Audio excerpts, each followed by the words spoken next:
done with this, the fretboard, as you may remember me saying in the I think it was the previous video, whereas a little bit narrow compared to the neck, which has been cut to shape.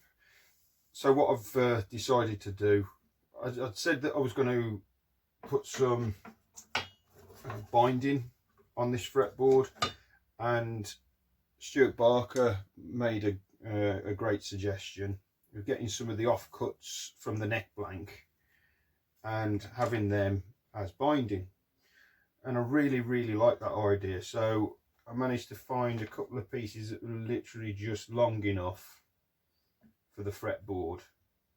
So what I've done is I've done that off camera. I've cut it down, I've put it through my thicknesser, and I've made it a little bit wider than needed, because what I'm going to do is once the fretboard's glued on, and I'm gluing the fretboard first because with it already being radiused previously,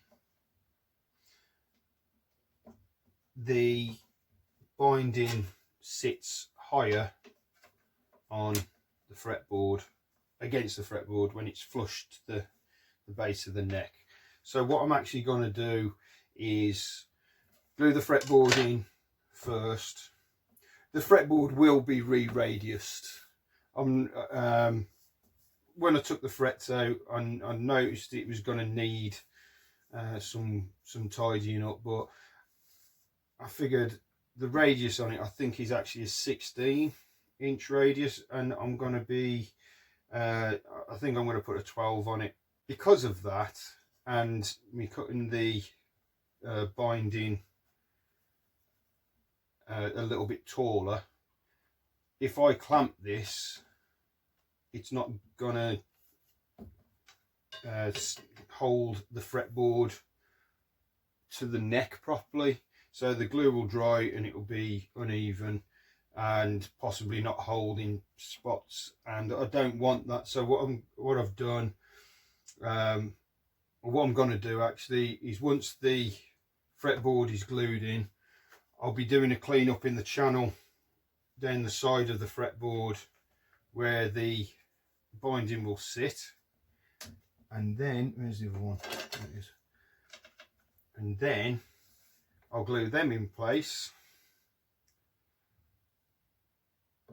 Then I will plane them edges down so they're a bit more flush with the fretboard, and then I will radius the fretboard accordingly.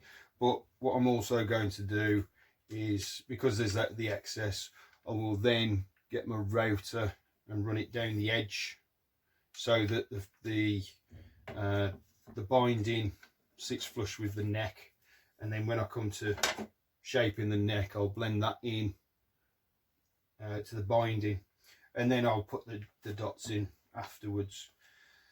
I've had a few ideas as to what I'm going to do with the markers on the fretboard, but I'm not 100% on that yet, so